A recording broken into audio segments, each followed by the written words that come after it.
Bonjour tout le monde. Il y a déjà un certain temps, je voulais vous présenter cette Hyundai, donc élagueuse Hyundai, que j'ai achetée neuve. Pour l'instant, je m'en suis servi 4 fois, ouais c'est ça, 4 fois, 4-5 fois, à peu près. Et elle marche bien, elle a de la gouache. J'ai eu un petit bémol hier, mais bon, c'était à mon avis rien du tout, parce que ça s'est réparé vite fait.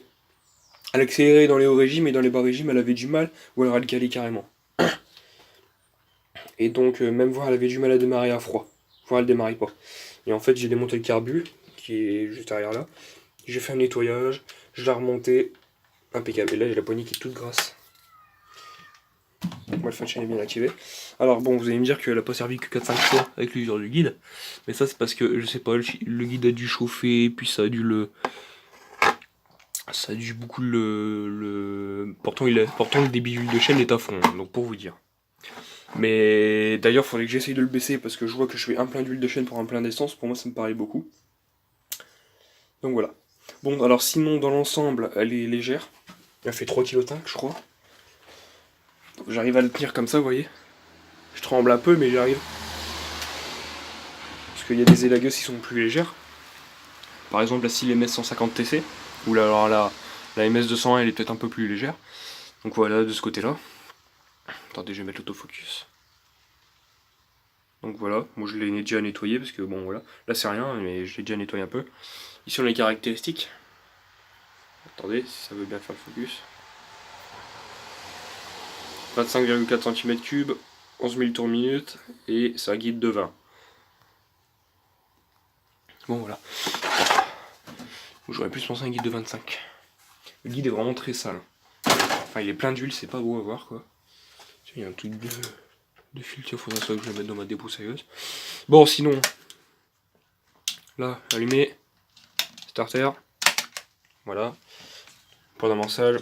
Bon, je vous dis pas comment démarrer une machine pour ceux qui savent le faire, mais pour ceux qui savent pas le faire, pour ceux qui vont rejoindre maintenant sur la chaîne et qui souhaitent débuter en mécanique et qui ne connaissent pas trop la mécanique, qui ne savent pas totalement démarrer une machine et qui sait. Bon, je dis pas que vous êtes tous comme ça, mais il y en a qui ne savent pas démarrer une tronçonneuse. Donc là, vous avez la point d'amorçage. Donc là, il faut appuyer 5 fois. C'est pas sur tous les modèles où on appuie 5 fois. Les modèles, on va appuyer 3 fois. Il y en a, on va appuyer voire 10 fois. Il y en a 7 fois. Ça dépend. Le starter. Une fois que votre machine elle tousse, vous appuyez sur la manette d'accélérateur pour le désactiver, ou alors vous le raccompagnez à la main. Parce que des fois, il y a des machines, vous allez appuyer le starter, bah, il va rester en position haute. Donc il faut le raccompagner. Là, bah, bien sûr, le on. Là, toujours mettre le frein de chaîne quand on démarre une machine, surtout une tronçonneuse. Quand on démarre une tronçonneuse, que ce soit élagueuse ou une grosse MS 880 chez Steel par exemple, ou une 3120 Husqvarna, que ce soit n'importe quelle machine, hein, que ce soit une machine qui coupe équipée d'une chaîne et d'un guide, on met toujours le frein de chaîne, c'est une question de sécurité. Pour ceux qui ne le savent pas. Je suis pas en train de vous faire une leçon, je vous rassure. Alors le modèle, on l'a là. HEL 25 CAR AC, c'est le nom le plus long que j'ai jamais vu de ma vie. Donc voilà. Ah oui, puis j'ai fait la modification sur le FS 95. Alors ça fonctionne même très bien. Juste petit bémol, faut que j'en remette de la fil du fil dans la tête. Seul problème, bah, c'est que c'est un peu bordélique à faire. Donc voilà. Hier, j'ai fait la révision de la Echo. Et elle, j'ai déjà fait sa révision. Le Maculog, j'ai réussi à régler son problème de ralenti. Maintenant, il tient le ralenti. Et K17, c'est pareil. Donc voilà. Ah oui, puis elle tenait pas aussi les ralentis quand elle avait son problème. Bon. Allez, on va la démarrer. Je vais la faire chauffer tranquillement.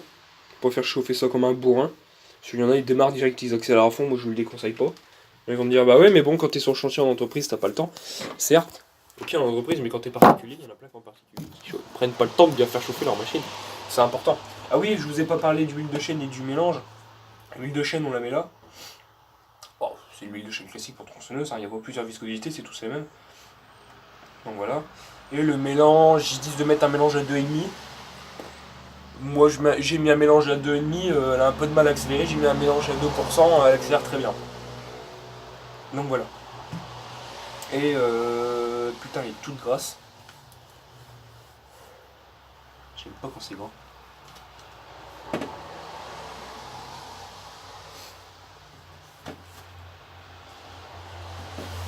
pour ceux qui cherchent comment on fait une tension de chaîne, pour ceux qui débutent en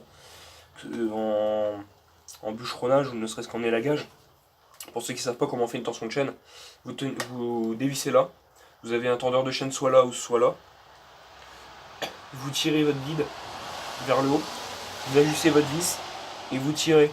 Logiquement il devrait y avoir à peu près, vous voyez, c'est une tension comme ça à peu près. En gros il faut qu'il y ait à peu près 3 dents qui sortent. Pas trop. En gros quand vous arrivez, quand vous voyez que votre chaîne, vous voyez elle est comme ça, et quand vous voyez qu'elle arrive, tout de suite qu'elle touche le guide, vous mettez quoi, peut-être à peine un quart de tour, et puis vous vérifiez votre tension. Bon, alors on va la démarrer. Il y a le beau temps, c'est magnifique. Le plaisir d'habiter le nord. Bon, alors sur on, frein de chaîne activé, on appuie 5 fois. 1, 2, 3, 4, 5. Starter, et on tire.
Bon voilà. Bon bah comme vous voyez, elle tourne. Bon là j'ai un peu eu une malle aussi, je vous cache pas, à la démarrer. Enfin, il n'y a pas eu de mal du tout. Bah, démarrer un peu plus longuement que d'habitude, mais bon, c'est pas bien grave là, la démarrer. Vous voyez, si je retire, elle démarre.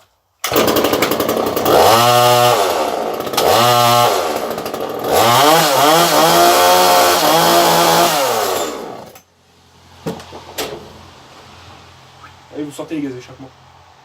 Bon voilà. Bon, je vous ai pas montré côté filtre à air, comment c'était foutu. Alors, je vais vous montrer ça tout de suite. Putain, faut que j'arrête de serrer ça comme un malade, moi.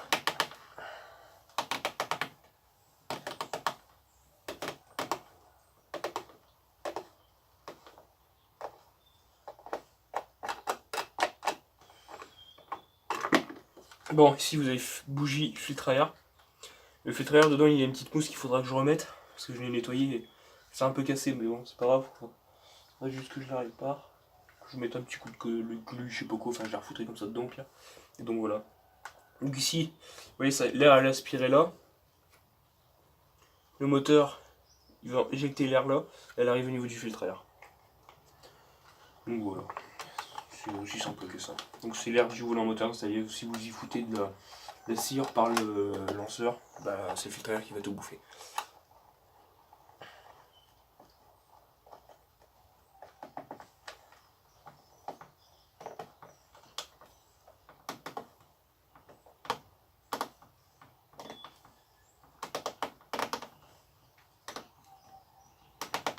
Voilà, ça ira. Un truc noté service swapeurope.com. Je sais pas ce que c'est. Moi j'ai. Il y a même un truc noté de temps utilisé un mélange essence huile de 40%. 40%, n'importe quoi, de 40 pour 1. 40 pour 1, c'est le mélange à 2,5%. Moi je trouve que ça fait beaucoup pour la machine. À part quand c'est les premiers pleins, sinon je trouve que ça fait beaucoup. Et voilà, elle retourne là où elle était. Et après je vais vous tourner la vidéo sur l'entretien d'une débroussailleuse. Bon voilà, j'espère que cette vidéo vous a plu. Si elle vous a plu, n'hésitez pas à liker, partager, commenter. Et bah moi je vous dis à plus tard pour une prochaine vidéo. Salut tout le monde sur YouTube.